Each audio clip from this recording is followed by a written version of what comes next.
My view hasn't changed. I don't know whether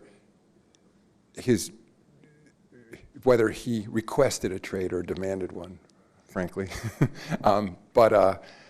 Look, this needs to be a two-way street. Teams provide enormous security and guarantees to players, and the expectation is in return that they'll meet their end of the bargain.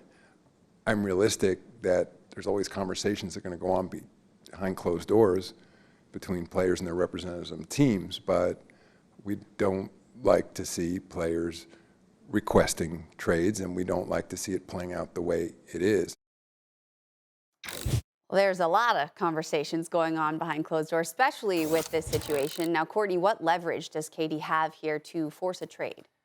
Realistically, not a lot. And I know that this is a conversation that centers around player empowerment and the fact that this is a player-controlled league. And one thing that Adam Silver talked about in that address yesterday was sitting down the NBA and the NBAPA to talk about the sanctity of contracts and, desire for stability, not just for the player who may be requesting out of his current contract, but how that affects his teammates as well. Like, here's the thing with Kevin Durant. He is a part of the 1%ers in the NBA where he can do this, and there's going to be teams that listen and try to get in to acquire his services no matter what it takes. I mean, very clearly right now, no one's going after the asking price that the Brooklyn Nets have put out there. This is what, are we on day 14, day 13, yeah. Something like that? It's been 2 weeks. Almost. He's still with the Brooklyn Nets. There's 4 years remaining on his contract, nearly $200 million. The asking price has to be absurd in what we've heard, some of the rumors about,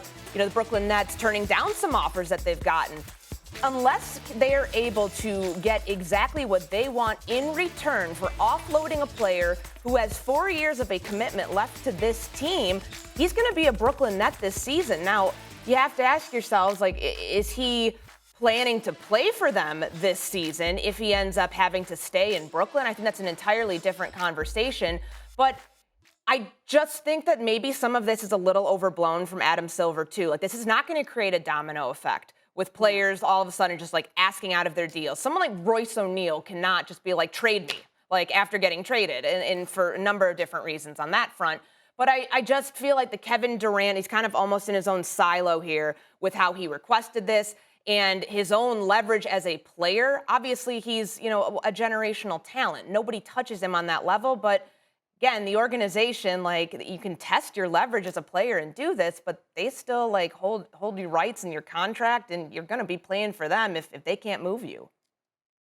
Yeah, the leverage, in my view, is in Kevin Durant's favor, because when it comes to negotiation leverage, I think it speaks to what your alternative is. And for Kevin Durant, his alternative is to still be Kevin Durant and to be crazy rich and stay at home and do whatever he wants and tweet and troll people and say funny things on Twitter. That's a pretty good alternative. The alternative for the Nets is to lose Kevin Durant, to not have him on the court, and to also not be able to get the assets in return. So it seems like if he is serious about demanding a trade or requesting a trade, if it gets down to the point where he won't step foot on the floor, it's not really going to impact his life. He's not in his first or second year. He's made probably over $100 million now, many times over. He's going to be fine. So I think he has the leverage if he's willing to stick it out and actually not show up or not play or whatever it is that he chooses to do. I think the Nets stand to lose a lot more than Kevin Durant does.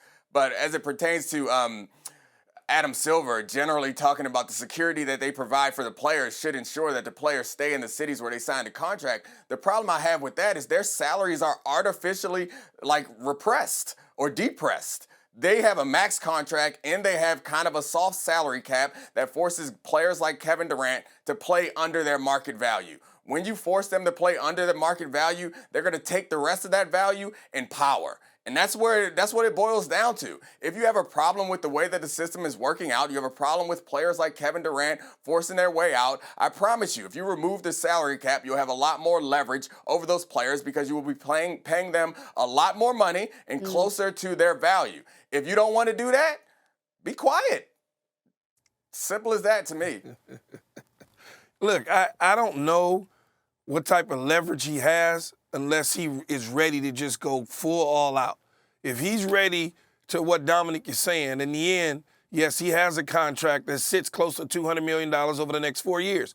But if he requested a trade, and essentially they've granted him that request, doesn't mean that they told him, you go find trade partner. They're out there talking to people. Don't get it twisted. That's why the reports are out there about turning down the particular offers or trying to overblown the conversation to a whole nother level for Kevin Durant to where somebody would say, that's too much, we don't want to do it right now. If he decides, and I know a lot of people think because he's a basketball player and he likes to play basketball and that's all he's ever done, he'll never sit tight, that he'll eventually cave in and come in. But if he decides that that's not what he wants to do and he sits tight and he tells them, I'm not playing for you, I'm completely done with this organization, they have no other choice but to trade him. When you look at some of the trades that go on in professional sports in particular, you talk about one of his teammates in Ben Simmons. Ben Simmons was done with the Philadelphia 76ers. No matter how they got to that point, he was done with them. James Harden, the Houston Rockets, you saw what that was all about. He came in basically in a fat man suit and basically said, I'm not going to play. This is what I'm going to look like.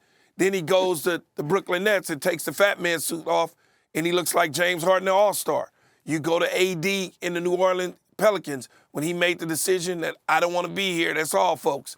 So he can get out of there if he chooses to, if he wants that backlash that's going to come with it. I don't know, Kevin, so I wouldn't know. Thank you for watching ESPN on YouTube. For live streaming sports and premium content, subscribe to ESPN+.